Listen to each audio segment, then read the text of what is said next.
New segment of the show, Didgeridoo Impression.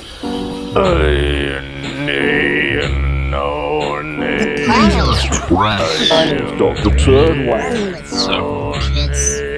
The reaction video, it's an interview between Diarrhea of a CEO podcaster Stephen Bartlett did with MrBeast. Now I know what you're thinking. Wow, this is huge. An interview with Mr. YouTube himself, MrBeast. Oh my god, the world stands still. The view count on this must be huge, but this is what piqued Cyborg Dave's interest. Let's scroll down.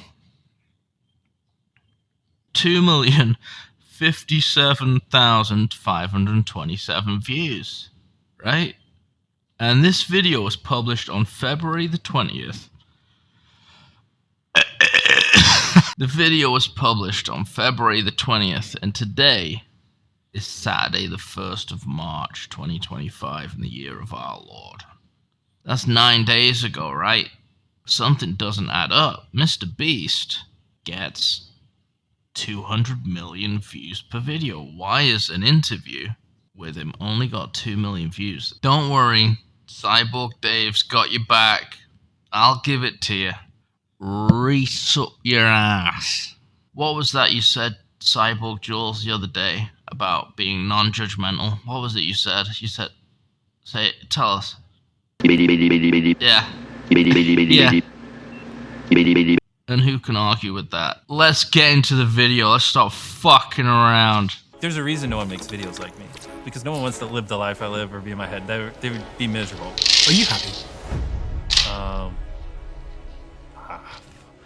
I'm gonna be honest. So far, more unhappy than happy. Well, has it ever crossed your mind to quit YouTube as a whole? Oh yeah, of course. Really? Yeah. Are you? Oh boy.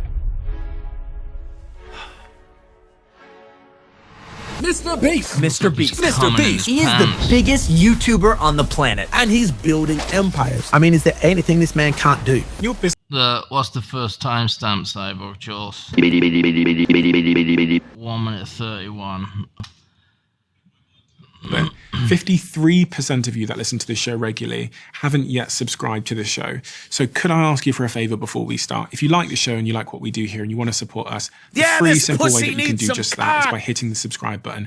And my commitment to you is if you do that, then I'll do everything in my power, me and my team, to make sure that this show is better for you every single week. We'll listen to your feedback, we'll find the guests that you want me to speak to, and we'll continue to do what we do. Thank you so much. Now, this is Stephen Bartlett, right? Steve. Look at his face. How would you describe this guy? Disingenuous, of course, that's obvious. But everybody uses the word disingenuous nowadays. Remember the time when if you said the word disingenuous, you felt clever? Not anymore. Phony? That's a good one. Definitely he's phony. Superficial? That's another one. He's definitely 50% psychopath, so yeah, superficial, slippery, yeah, slimy, yeah, that's another one, prick. What's the next timestamp, Cyborg Jules? 240. Yeah, my earliest years, I'm just stubborn, man. I just never give up. I mean, there's no world where I ever would have quit. I mean, if we're just jumping right into it, this is great. No intro or anything, just boom. That's how you hold people. When I was 11, I just said, I'm going to be a YouTuber. I'm going to die trying. And I meant it. And there was like, even if no one still watches my videos to this day. Fuck's sake, man. This interview's already annoying me. You know why? It's because of this thing in the background. Can you see it? And I can see MrBeast's reflection in it. So, it's filmed badly. Look at this. Look at how I'm framing everything. Look, I've got what do they call it? Scale, perspective. Look, I've got 4 layers of This pussy needs some cock. Perspective. I got this. Right, that's the poster's number 1, TV's number 2. This roll of sellotape is number 3. 4, 5. and 6. I've got 6 layers, and me, of course. I'm in the middle, all right? 1, 2, 3, 4, 5, 6, and 7. Look at this shit. Just it's a bloke and some shit. So this is already annoying me. A guy with a satanic black steel YouTube plaque on his wall because he's so popular. And Cyborg Dave with fuck all, who's so much better. Anyway, what's the next cyborg timestamp, Jules? 516. Let's go. And now life's great. But, you know, I like to tell this story when I'm on podcasts because if you have a younger viewer who's in that same spot, you're not the problem. It's your environment. And you just got to put yourself in a better environment. What about your parents, mum and dad? You talk about your mother a lot. Yeah, this pussy needs some cock. No, I don't. I didn't get it from them. Well, what influence did they both have on you? Well, I don't really talk about my dad much. That's, you know, a long story. Don't need to get into it. But my mom, honestly. Yes, we do, MrBeast. We do need to get into it. We do need to get into your father. All right. Now, it's a long story. We don't need to get into my dad. That's not important. Yeah, it is to me. It is to me and everyone else. 7:32. Let's see how Stephen Bartlett deals with this tasty line of inquiry about his father. Fucking God. What was going down was just basically like, oh, I'm going to be a homeless drug addict. And like her brain couldn't compute the world I saw, and my brain couldn't compute the world she saw, and it was constant friction. Who was looking after you then? If she was busy working and you were at home and your dad's not around, who takes care of you? Me and my brother, we were just there. I was just making videos. You're making videos? Yeah. What age did that start, the videos? I started at 11. 11. Yeah. So I'm 26 now. I can't really remember life before YouTube. Like my earliest memories are basically when I started making videos. You said earlier you don't talk about your dad much. Yeah, this pussy needs some cock. You don't have to tell me about it, but why don't you talk about your father much? Don't worry about it. Don't worry about it. I am worried about it, Jimmy. I'm very worried about it. What happened? Tell us. Chip off the old block, are you? Maybe your dad liked entertaining children like you do. In his own special way. Huh? Maybe your dad had his own way of penetrating the minds and bodies of little kids. Tell me about the lambs, Clarice. What about the lambs? Steve Bartlett, have you got any balls? Let's find out. Are you going to keep pushing? Your mum has spoken about him before. Yeah. And it was a bit of a tumultuous relationship. Yeah, exactly. They didn't have the best relationship. I mean, that's a topic for another day. Honestly, kind of a sour way to start it off, but yeah, my mom is great. I love my mom. She used to cry asking you to do your homework. Yeah, this pussy A lot of needs things. some cock. She would cry because I wouldn't put money away when we started making money. Oh, what a faggot. Pay her back for, you know, all the nights she worked so long so we could live comfortably and things like that. So it's just kind of, the thing is, one thing that irks me is when people try to like put someone's motivation into like one little bucket. Like we're very complex creatures, and like, you know, you have a girlfriend. I would never say, oh, you just like her because she's pretty, but you like her because she's pretty, but you probably also like her because she's smart. You probably also like her because, you know, she's fun to be around. She likes similar shows, blah, blah. You probably... She likes to take it up shit, sir. Yeah, this pussy needs some cock. Joined a Skype call with my friends, and we're reverse engineering, you know, why certain videos do well or whatever. And I remember that call being over 18 hours long. And then I hung up, went to bed, woke back up the next day, and instantly got back on the call and picked back. Like, that was the level of like hours we were putting in. I mean, I didn't know anything besides just trying to make it happen. Was there anything else that you showed that level of obsession to? So at that age, no. I would say from 11 to 15, it was a mix of YouTube and baseball. But when I turned 15, I got Crohn's, and I went from like 190 pounds down to 139. I lost all the muscle I had, and so I was like, all right, I'm not playing baseball in college anymore. So then I was like, fuck it. It's just all in on YouTube. And But you mentioned Crohn's disease there. Yeah. And a lot of people don't know what that is and the impact it has on someone's life. Are you aware of it? I am, because I had a team member that had it. So in order to help support them at certain times when they had to leave and stuff like that, I got a little bit more aware of what it means and how it impacts. And you sacked them. This is Stephen Bartlett with an employee with Crohn's disease. He says, Yeah, this pussy needs some cock. You seem to be suffering. And you're taking a lot of time off work because of it. And because of that, you are not, you're fired. Okay? You're fired. See, that's how we deal with somebody with Crohn's disease. But let's carry on. What is Crohn's disease?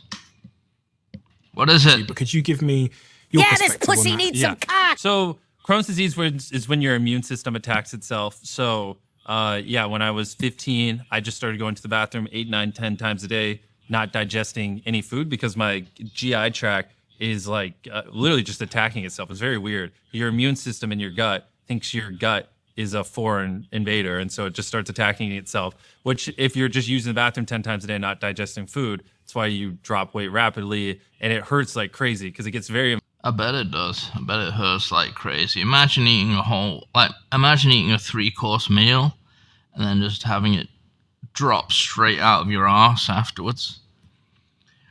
I wonder what it feels like to shit out an undigested Big Mac. That must be terrible. It must be fucking painful. He's probably right there. But you know what, Jimmy? Maybe that's not Crohn's disease. Maybe that's God, trying to kill you. God keeps trying. I'll show you, God. You ain't gonna kill me. That's the true MrBeast. He's suffering, so everyone else has to suffer as well. That's what we're looking at. We're looking at one of those guys. And he can't believe his luck. I'm in a position to make as many people suffer as possible. Well, now we know. Inflamed, and it feels like someone's stabbing you in the gut with like a knife constantly when it's really, really bad, which is what I had. So I lost 50 pounds, which is crazy because I was already relatively lanky. And we were just trying different... He's lanky string of piss. What's the next timestamp? Cyborg Jules. 22:11. Alright, God, we gotta get through this. I hate making reaction videos. They're shit. Go! People tell me I can't do something. I don't know where this came from. It makes me just want to do it more, to be honest. If you tell me I shouldn't do something, that's fine. But if you tell me I can't, then everything in my body just wants to go, fuck you. I obviously can. I don't know if I should, but I can. And then I don't know. Attitude. It's like the thing is, like, to go viral, you have to do something that's never been done before. I've told this story before of, like, if you're driving down the road and you see a cow, who cares? It's a fucking cow. But if you're driving down the road and you see a purple cow, you're like, you've never seen that before, and it's something you weren't expecting. You're gonna go, holy shit, and you're gonna go tell your friends about it. You're gonna remember that. You'll probably even think about it randomly once every couple of years. Why the fuck was there a purple cow? And it's like, it's this. You know what? And I know what you're thinking, the same as me. Purple cow. That's a very good analogy, right? If you want to be successful, you got to make purple cows. So this is a good time to let's look at MrBeast's channel and see how many purple cows we can find. So let's start Freecam 8. Freecam 8, 3, 2, 1, Freecam 8.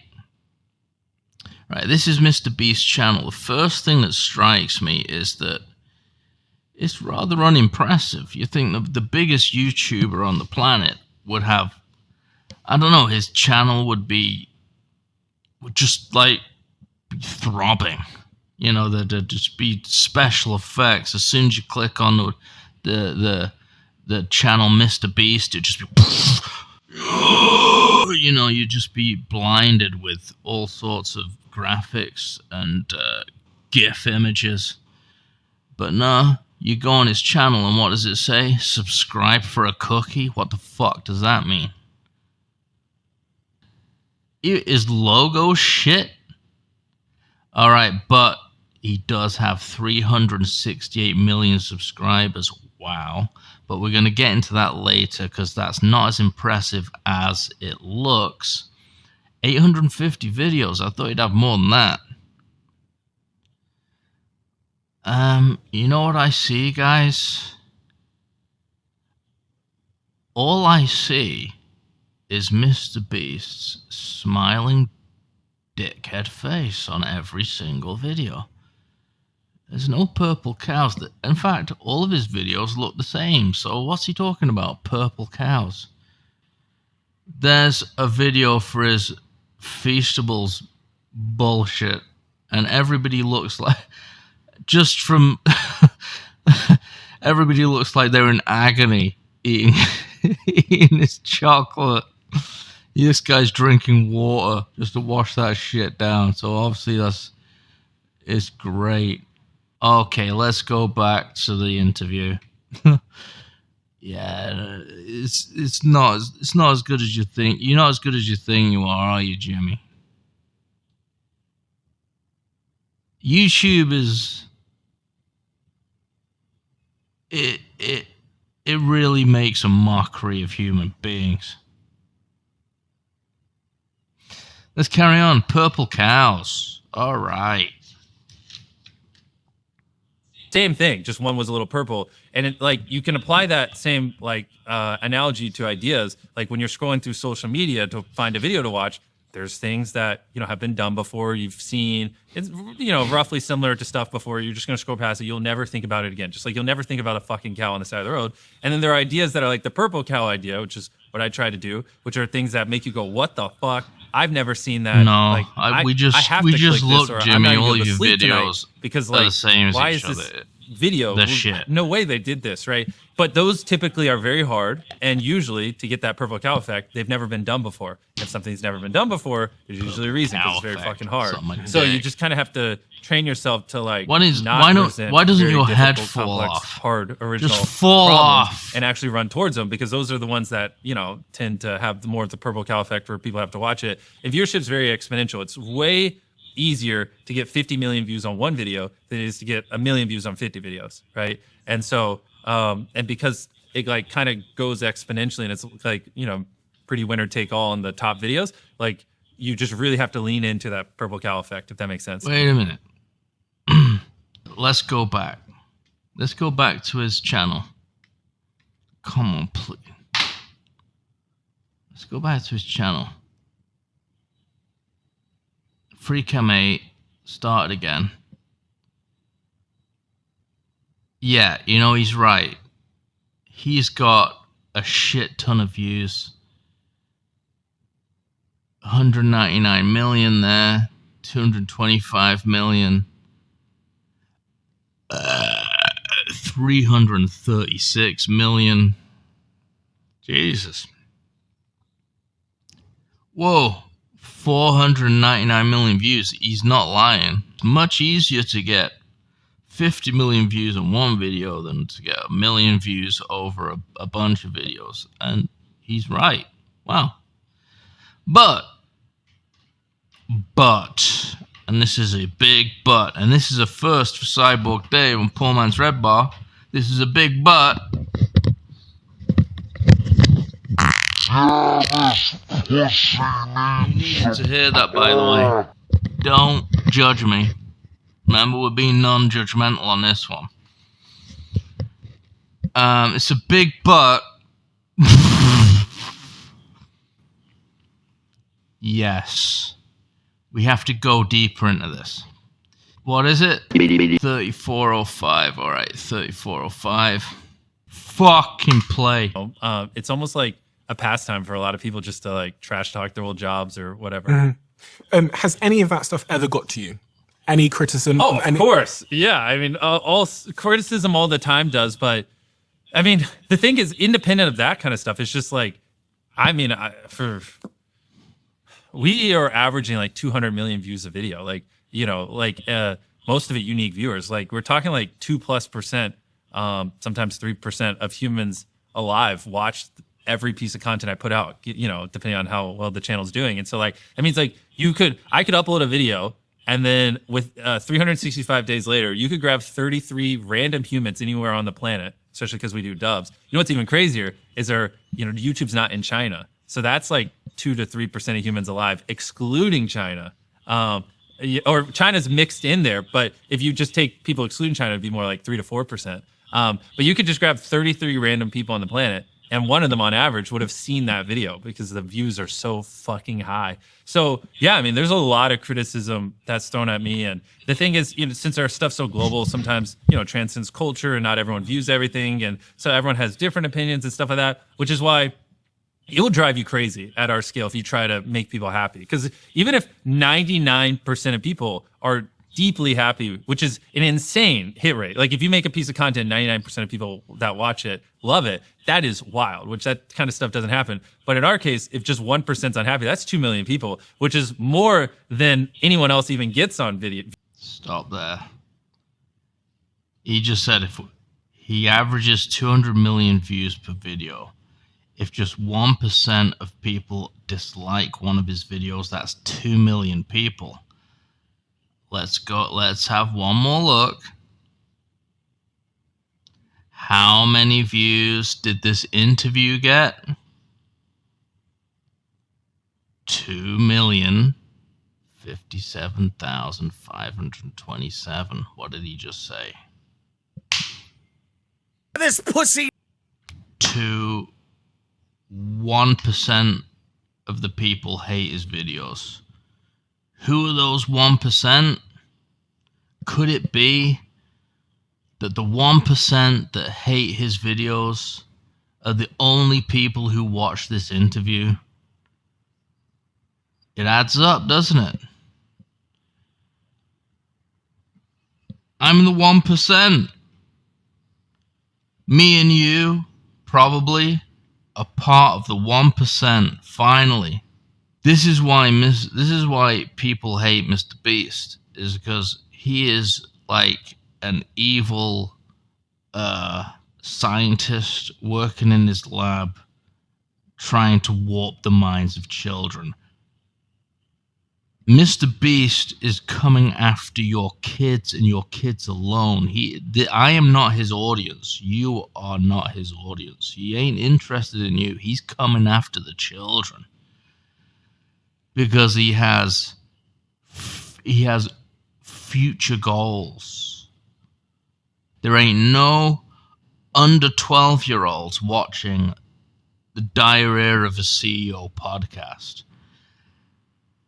Likewise, there ain't no over 12-year-olds watching MrBeast videos. So yeah, Jimmy, the numbers add up here. It's like Stuart Lee, the comedian, and what he said about J.K. Rowling. Cyborg Jules, play that clip of Stuart Lee talking about J.K. Rowling, please. You know those Harry Potter books? You know they're for children, don't you? They're aimed at children. The Harry Potter, they're children's books. People go to me, have you read the new Harry Potter book, Stu? It's good if you read it. No, I haven't read it, because I'm a 40-year-old man. You should read it, Stu. It's about a wizard in a school. I'm not reading it. I'm an adult. Have you read Harry Potter, Stu, and the Tree of Nothing? No, I haven't. I haven't read it. But I have read the complete works of the romantic poet and visionary William Blake. So fuck off. If you are an adult and you read Harry Potter books or watch MrBeast videos, then you, my friend, are a spastic. You are living in your mother's basement, absolutely. with a plastic bag on your head for some reason, covered in your own poo, and going, now you think, oh, you're being unfair. No, he's not. It's not that bad. He really is. He really is. MrBeast really is that bad. And we've just scratched the surface. You know, just sometimes occasionally the rumor and drama mill gets spun up, but you just got to snap out of it. And like I said, just go, do I believe in what I'm doing? It's like, it's hard because, you know, anytime I do anything good, it's, you know, people are always like, they try to, we're like conditioned in America now. When someone does something good, there's always some ulterior motive. And I've always been straightforward and just said, a world where I help people is just better than a world where I don't. Like, I don't try to come up with this crazy, like, story of how, you know, someone helped me when I was younger and now I just want to give back and cry. I'm just like, yeah, I can make viral videos, and I think a world where I do viral videos that help people are better when I don't. You know, I just kind of, that's my answer. Mm-hmm. But it always does suck when people try to just like, I don't know. It's funny, the more good you do, the more people think you're secretly evil, and it's like, why can't I just help people because it's fun, you know? So occasionally those will get to me, Yeah, this and I'll just pussy be like, guys, needs you some don't cock. even know me, like, and like, We do know you. That's the problem. We know you're MrBeast. You're Jimmy Donaldson. That's enough. Everybody thinks you have ulterior motives when you do something good. Right? And he's right. And he said, well, what's wrong with doing something good? There isn't anything wrong with doing something good. It's good to be good to people, right? The problem is, why film it? Let's keep going. you would think sometimes you'd read, like when I build wells in Africa or help blind people see or things like that, you'd read some of these things online, you would have to think film I'm Hitler. it. I mean, it's crazy like how people portray it. And I don't know, I wish people just understand, like, in my opinion, a world where I help people is just more fun than a world where I don't, and it's really not that deep. The people around you, how does it impact them? Oh, how does the drama and that kind of stuff impact them? To be honest, in my case, I don't think it hits them that hard, because most things usually fall on me and people want to go after me because I'm the guy that does good, the quote unquote philanthropist. So usually I'm like the one that gets thrown under the bus quite a bit. Yeah. It's funny. Thrown under a bus. Now that's a video I would watch of yours. You being thrown under a bus. MrBeast's head crushed into the tread of a Michelin bus tire. Yeah, this pussy needs some cock. Actually, I might even make a GIF for that. You know, bring that vision into reality. Yeah. Because everyone that knows you. Yeah. Whether they're really successful people or people that you work with that I've spoken to, everybody that knows you knows when you. you're listening, you prick. Everyone knows you. He just said, you don't know me, dude. And what is it with that facial hair, with that mustache? Like, look at this. My facial hair. You know why I have this? It's because my head is a formless blob. Right? It's not. Look at look. It's a formless blob, and I have a beard to try and give it some kind of definition. Right? This is functional. This facial hair. That mustache doesn't need to be there. He goes to the gym. He works out. He's one of those. He's on a fucking cretin diet, whatever they call it. He doesn't need any of this hair on his face. Shave it off. Shave it off, you fucking knobhead. And I think MrBeast. You are. And it's remarkable to me that someone who has done so much good in the world. I've looked at your philanthropy. I know what you're doing with Feastables and the ethical sourcing of that. I've cooked and eaten your daughter.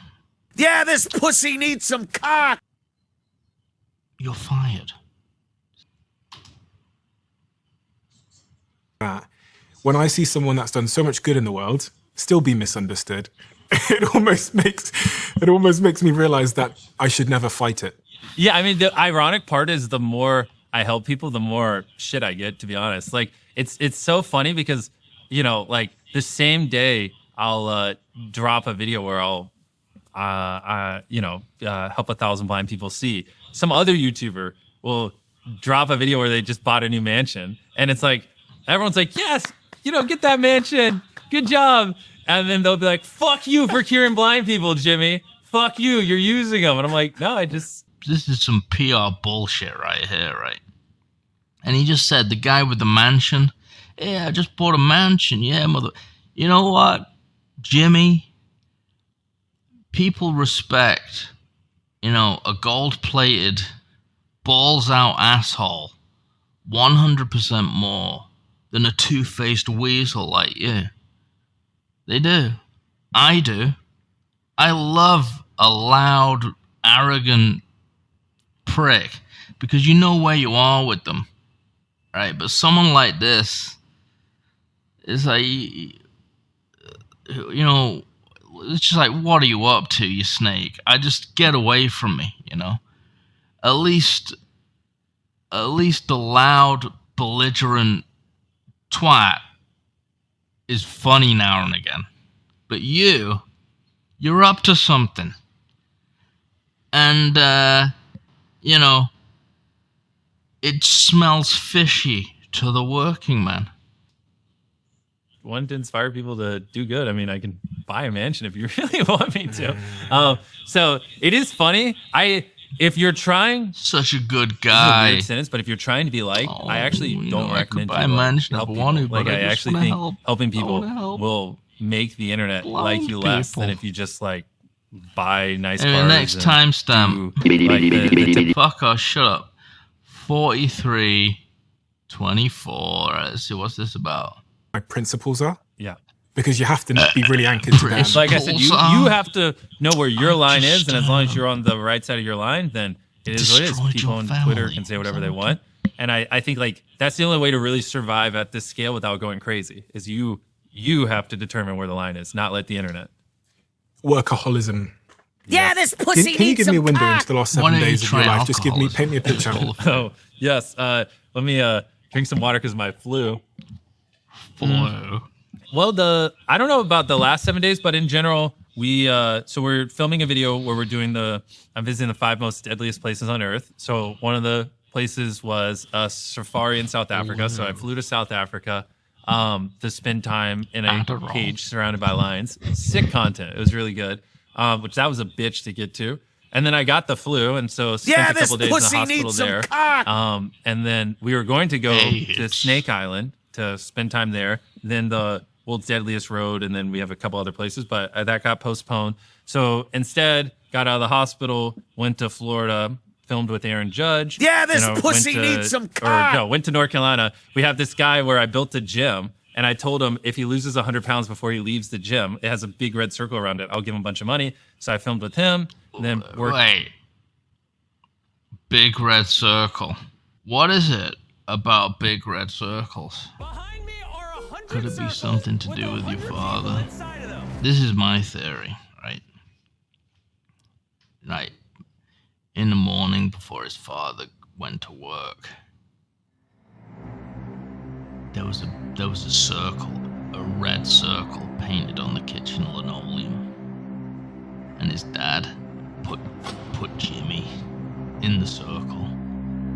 And he said to him, Jimmy, if I find out you've stepped out of this big red circle before I come home from work, then I'm gonna make you perform a special task in order to redeem yourself. How about you get your purple cow, put it in a big red circle, and that'll be it. That'll be your creative mission accomplished. And then you can take your money and fuck off. Look at his face. Let's do a Redbar style. Let's do a Redbar style zoom in on MrBeast's face now. Wait a minute. Let's try and get better. There it is. Let's do a Redbar style zoom in on MrBeast's face. Do you see it?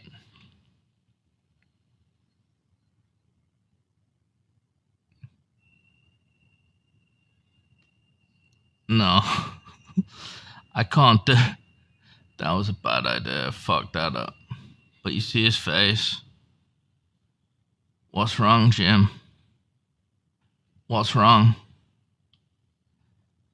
Why is he so strung out? Look at his eyes. You know, in the whole interview, he's very, very... He doesn't look happy at all. Mr. YouTube. MrBeast is not happy. Is it your dad? Is it that question at the beginning of the interview? What about your dad, Jimmy? What happened with your dad? Who was looking after you when your mother was at work? Where was your dad, Jimmy? Where was he? What about the lambs, Clarice? What about the purple cows? The screaming of the purple cows. Yeah, this pussy needs some cock. But you know what? You know what he's really thinking? He's thinking, Jesus, I wish I could tap into that Chinese market. God damn it. Won't happen, Jimmy. The Chinese will not let you in. Refused entry. Getting in there, mate. What's the next timestamp, Cyborg Jules? 49:05.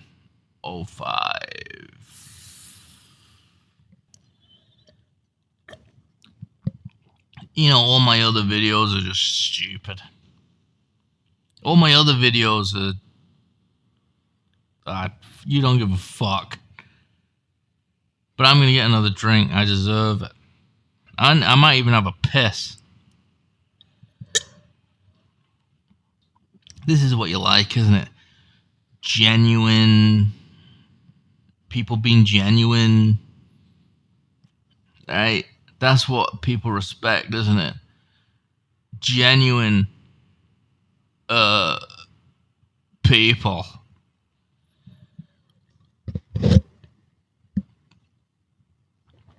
Ugh. Right, I'm gonna get another drink and then we'll carry on with this bullshit.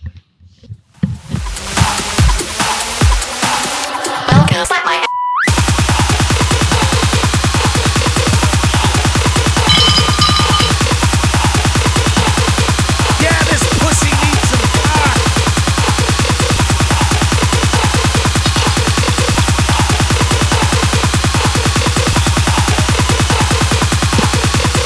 Yeah, mental health and MrBeast and mental health. Wow. If my mental health was a priority, I wouldn't be as successful as I am. I mean, and that's just like a sad fact. Like I obviously never would have buried myself alive for 7 days, 7 days of solitary, 7 days on a deserted island, 7 days, Sorry blah, for blah, you. blah. You're such a good guy. It's like, you know, being consistently uncomfortable and genuine. He's such a good... being able to consistently suffer over long periods is like arguably one of the deepest modes. Like there's a reason no one makes videos like me, like not even close, because no one wants to live the life I live. I mean, there are months where I'm, you know, I think there was 1 year where I was flying like 200 days, like I was on a plane. I mean, it was terrible. a fuck So fest, sorry but you know, for to get you. these videos done and I God, do my everything. heart And bleeds it's like, for you know, the when I wake up multi-billionaire tomorrow and I'm going to be pretty dickhead. fucking tired and feel like shit, I'm going to go, you know, something I always tell myself is how you feel right now is why no one else does what you want to do or does what you do. And if you push through this, that's just even, you know, more of a reason why no one will ever be who you are. And so it's like, I think being able to push through unhappiness and do things you don't want to do consistently year after year over the course of a decade is like the ultimate advantage. Like, I mean, I think we'll hit 1 billion subscribers and I don't think anyone will be anywhere near close because like once you make a couple $1 million, why would you live the life I live? Like, why? Why would you not take weekends off? Why would you not just film locally, even if it means less views so you can be on the right time schedule? Why would you not, you know, prioritize your sanity and that kind of stuff? It makes no sense, but that's why no one else does it. Complete gibberish. He's on drugs. Confirmed. I think it's something to do with his dad. And big red circles. And purple cows. That's all that's going on in that brain of his. His dad dominates this part of his brain. Purple cows dominate this part of his brain. And big red circles dominate that part of his brain. And that's all MrBeast really is. And you think it's going to get better? No. Jimmy Wonka over here wants to create his own chocolate company because he thinks it's a purple cow that hasn't been done before. We're going to get into it. It's been done before, Jimmy. Hate to break it to you. Chocolate companies have been around for decades. I think Joe Rogan asked him if he was happy or something, and he doesn't even consider the question to be important. Yeah. So 2 questions there. Do you think the average person would like to be in your head? And secondly, 2 questions there. are you happy? Well, no, the average person does not want to live the life I live or be in my head. They would be miserable because you're just working all the time, and they would probably just ask themselves, "Why am I working all the time? Why don't I do literally anything else?" I mean, because obviously I'm not a robot. There are times where I'm like, "Fuck, I really want to play this strategy board game. I want to do this thing," and I look at the schedule and I'm like, "Oh, Yeah, this pussy maybe I could do needs that in some 4 cock. days." And and the hard thing is, you really have to be delicate with the framing of your mind, because it's very easy in moments like that to go, fuck, I'm like a zoo animal. I don't have free will. I'm like a little robot to my businesses. And and so you have to be very careful. And sometimes those emotions take over, and especially because I'm a very defiant kind of guy, and I'm like, Yeah, this pussy needs some but cock. I can't, because I got to go film this video, and I got to do this, and I got to speak at this conference, and I got to do this networking thing, and blah, blah. And so, yeah, I think most people, when that... You don't. You know what? Maybe you could take the chocolate factory off your to-do list and free up some time to play that strategy board game that you want to play so much. feeling comes up of am I just a fucking animal? Do I have any free will? They would probably get very depressed. Am I just fucking an animal? Did he just say, am I fucking animals? He did mention zoos a minute ago. Am I fucking animals? He said. This is what success looks like, guys. Yeah, this pussy needs some cock. Grab a couple $1 million and be happy. Are you happy? It depends what day you ask me. Right now, I'm having a good time. When I had the flu in Africa, sitting in a cage with lions, fuck no. So, what's your baseline? How would you describe your baseline? Probably this year, probably so far more on. What's your baseline? That's what I would have done, but what did Jimmy do? Happy than happy, and it's just they're just things you got to do. That he actually answered the question, what's your baseline? He didn't mean baseline as in, yeah, this pussy needs some cock. He meant baseline as in crap job interview question baseline bullshit. I'm not going to ask you to predict that, but the business would be worth a lot of money. Are you a billionaire? On paper, yeah, but I mean, in my actual bank account, I have less than $1 million. So, do you pay yourself at all? A little bit, but I also I have some assistants and things like that. So it's I try to just pay myself what I spend, personally a month, just to stay even. How do you think about money in all of this? Because most people in their lives are pursuing money so that they can chill out and retire, but you seem to be pursuing it purely for the sake of reinvesting it back into the system. Money is fuel to grow a business. And then you make money from the business and then... To keep growing. Yeah, and then you find a business that you enjoy that, is better for Mother Nature or Earth or people, and there you go. You have a fulfilled life. That's my theory. And that's what I think of. When I think of Beast Games and Feastables and all that other crap he puts on YouTube, that's what I think about. He's benefiting Mother Nature, Earth, and people.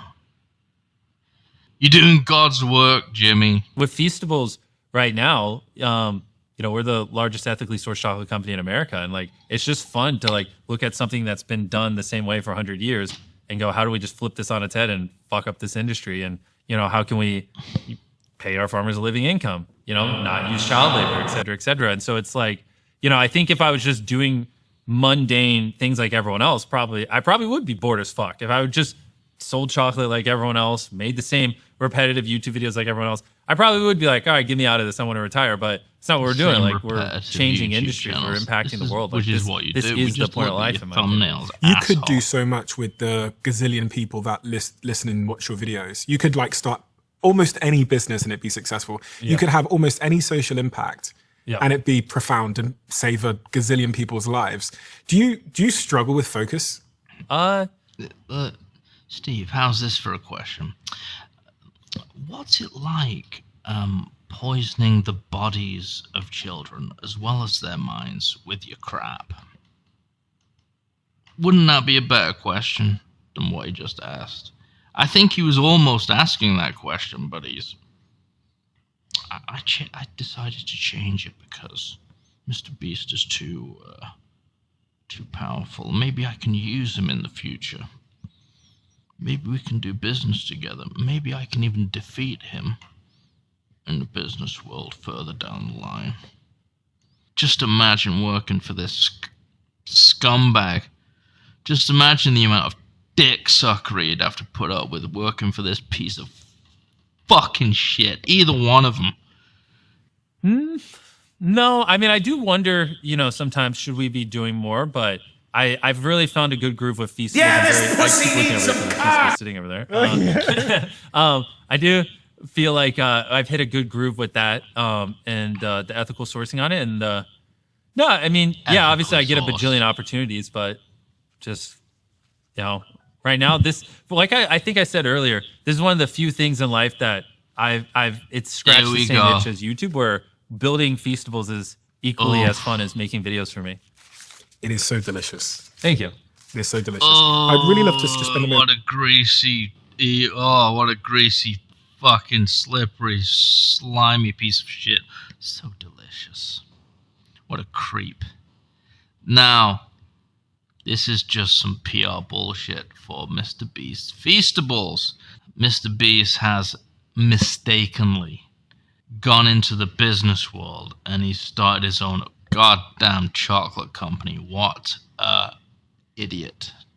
Even I know nothing about business. I know nothing about nothing. But if you're a YouTuber, you have no business going into actual business. So now he's brought out the Feastables. Let's see just how wank Jimmy Wonka's chocolate actually is. And believe me, it is the very definition of wank. I'm talking about the ethical sourcing piece because I don't think that's something I didn't understand until I did some research on you. Yeah. Why? Why does that matter so much? And when you say ethical sourcing, what's the difference between what you do and what normal chocolate companies do? Big chocolate in America. Well, the big thing is when I got into chocolate, I didn't know any of these things. We used to source our cocoa from Peru, cacao, which, ethical sourcing is not really an issue there. But the problem is majority of the world's cocoa comes from West Africa. And so as we got bigger, everyone's like, hey, you need to switch your supply chain to West Africa. I'm like, cool. And so then I started studying and reading up about it. And I noticed that 46% of labor in West Africa on cocoa farms is child labor. And I was like, that can't be accurate. And then I started digging deeper and deeper, and I was like, holy shit, it's just almost half of labor is child labor. And so I started talking to all the big chocolate companies, or not all of them, but as many as I could get a hold of. And I was like, so what do you guys do about this whole child labor thing? And they're constantly just telling me, like, yeah, this pussy needs some cock. That's how chocolate always has been. And I was like, whoa, you guys make like $1 billion a year in profit. You don't see an issue with that being on the back of little kids? And they're like, no. And then I have this crazy clip on, because I have a documentary guy, I think you saw him, Jeff, who follows me around. Crazy clip where I'm meeting with like a big, I gotta be as vague as possible because they're gonna murder me. We got time back to them, but like a big supplier, we'll just leave it vague like Nestle. That. And I asked him, I was like, so do you have any way I can pay extra to not use child labor or anything like that, or any options? And they were just like, no. And I my literal documentary guy is just like filming, and I'm in like this big boardroom, and I look at the camera, I'm like, holy shit, they just said that on camera.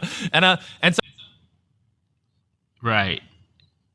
It just so happens that when he was in this boardroom meeting with Nestle, that he had a camera crew with him, and it just so happens that MrBeast asked, "No, is there any way we can, pay more money in order to, stop children working on the cocoa farms?" And Nestle said, "Nope, that's the only way to do it." And MrBeast turned to the camera almost like a movie script, and he said, "What? We can't pay more to not have African children pick our cocoa beans? Oh my God, that's terrible. We have to carry on. All right, let's just carry on. All right." I did all this research, and it was just like, yeah, no, and especially in America, like there's some European chocolate brands that try, but in America, like really, no one really cared. I mean, there's plenty of options and plenty of time to fix it, plenty of money to fix it. So that just kind of honestly pissed me off, and like that. So then I just was like, how do we solve this? And so then it sent me down the rabbit hole. Everything points back to to the reason chocolate in America is so cheap is because they just don't. Not the reason, but one of the reasons, they just pay the farmers so little. Like farmers make less than $1 a day. So like because of that, they're forced to use child labor because they literally just don't even have money to pay someone who's not a child. How many kids do you think are in child labor in West Africa, just on cocoa farms? You might have saw it in 5,000? No, it's 1.5 million. You're joking. Yeah, it's over 1 million. It's crazy. So what we need to do is we need to, in my head, get to $1 billion a year in revenue as fast as possible while being ethically sourced and being profitable. A big part of it is we have to be profitable while doing it, because then I can point and go, look, we achieve scale ethically and we're making money. It's not that you can't do it, you just don't want to. And then, and maybe we give them the benefit of the doubt. Maybe they just truly don't know how to do it at scale, and maybe it'll open their eyes and they'll be like, oh, I guess it is possible, and they'll start to change their ways. More than likely they won't.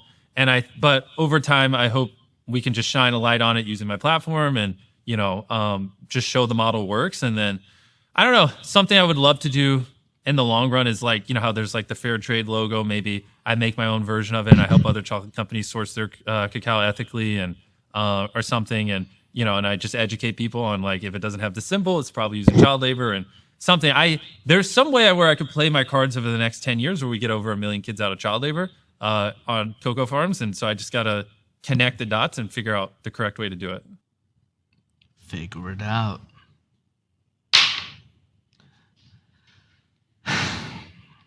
I've just got to figure it out is not the same as I have figured it out. So what we expect MrBeast to do in that situation is bang his fists on the table and say, right, at Feastables, we will not use West African child labor to pick our cocoa beans. We at Feastables are only going to employ over 18-year-olds who are from impoverished countries, and we are going to pay them $50 an hour. That is how we're going to do it at Feastables, right? That is what we expect him to say. Did he say that? No. He used the term ethically sourced, and he said, oh, we're going to try and, figure it out how we can but he ain't done shit. Do you want proof that Feastables is not using ethically sourced cocoa beans? You want proof? I've got proof for you. All you need to do is a simple Google search. Where are Feastables cocoa beans harvested from? Feastables sources cocoa beans from West Africa. Yeah, this pussy needs Wouldn't really change anything. Well done. And I don't think you've yet to get the credit you deserve for the lengths you've gone to It's with fine. Feastables. No, but I think it's really important. I know you're not doing it for credit at all. I know that you're Not doing doing it it to for get the message credit. out there so that the industry changes. But I think someone like you with a platform that you have that's able to produce chocolate that is fucking delicious. They sent me a box of it about 6 months ago. And I Not Thanks so doing much it for the for fucking credit. I'm thinking of updating. Yeah, I mean, if you hand them to me, like hand me a couple bars, there's a lot of stuff that the problem is, like, if you look at this and this, you know, from a distance, you can't tell really the difference between the flavors. Like, this is dark sea salt, this is just dark chocolate. Dark sea salt. That's great idea, MrBeast. Is that your purple cow? You know, there's nothing I like better than sea salt on chocolate. They are perfect combination. Salt and chocolate go together about as well as water and my laptop.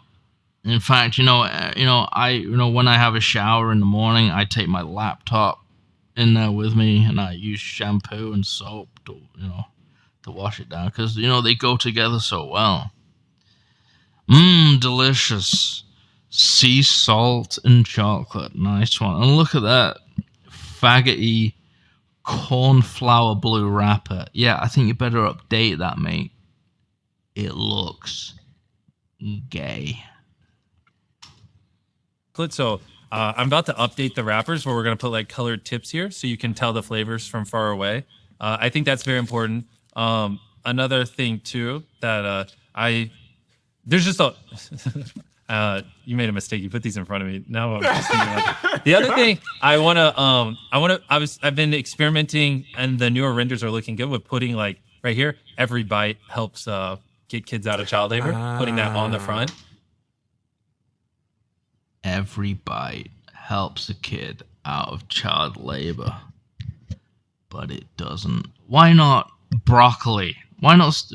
If you're such a good guy, MrBeast, why not start a broccoli company? Right? If he's such a good guy, just grow broccoli, grow strawberries, and say, kids, you should eat more fruit, you should eat more vegetables. But no, he started a chocolate company. And then we're messing around with different machinery. I feel like the images of the chocolate on the front could be a little higher quality. The back is pretty ass. Yeah, the back is ass. Probably like your sea salt covered chocolate tastes like ass. as I was watching it, if Amazon are aware of the fact that you're just going to give away the money like this, like when you like flip the coin and it adds another $5 million. But that didn't affect them. I lost a ton of money filming the show, so that came out of my pocket. Really? Yeah, we spent way too much money on it. I lost tens of millions of dollars on that show. Yeah. Millions of dollars. I'm an idiot. Because the headlines came out as like Amazon give MrBeast $100 million to do show. So I'm thinking, okay, I'm doing the math. I'm thinking, okay, so that he spent 20 odd million on the prizes. Mm-hmm. Yeah, we gave away. So there must be 80 million left or something. I mean, so episode 1, we spent over $15 million on those towers, building them all. Like that was the most towers ever built, the most hydraulic press or whatever used.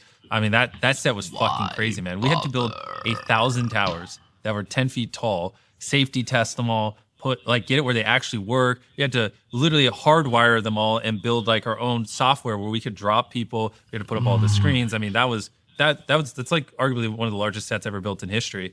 That was just episode 1. And that's just like the construction of the set. That's not including, like you said, we gave away over $20 million. I think over $2 million was in episode 1. And then episode 2, we have the city, which that was a $14 million set West build. And that was huge. I mean, because that was a real city that they were living in, you know. And then but just between the 2 million we gave away plus those 2 sets, I mean, already right there, you're at over $50 million. How much did the whole thing cost? That I have been advised not to say because people will hear big number and be like, oh, well, I could have made a good show if I had that kind of money. But a good show. Okay, let's see how good Beast Games is. I've got it all lined up. Beast Games, was it worth the money, Jimmy? 5.7 out of 10. IMDb, 2 out of 10. IGN, 20% Rotten Tomatoes. These 5-star reviews, obviously they've been, you know, cooked.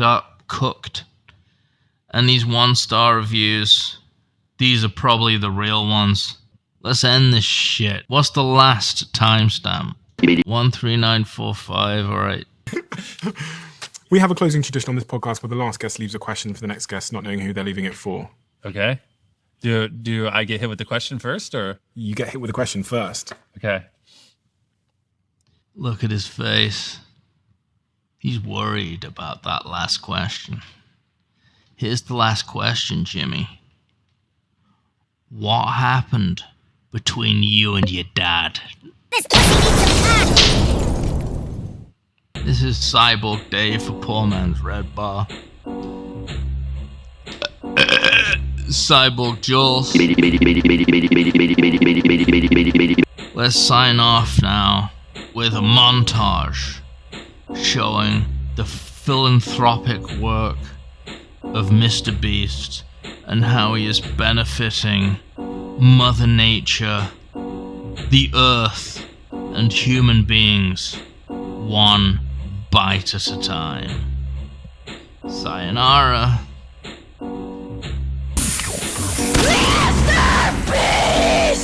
What's up, guys? Today we're going to be talking about reaction channels. Lately, everyone seems to be calling reaction channels scummy. These reaction channels are actually, in a way, giving a shout out to the people they react to.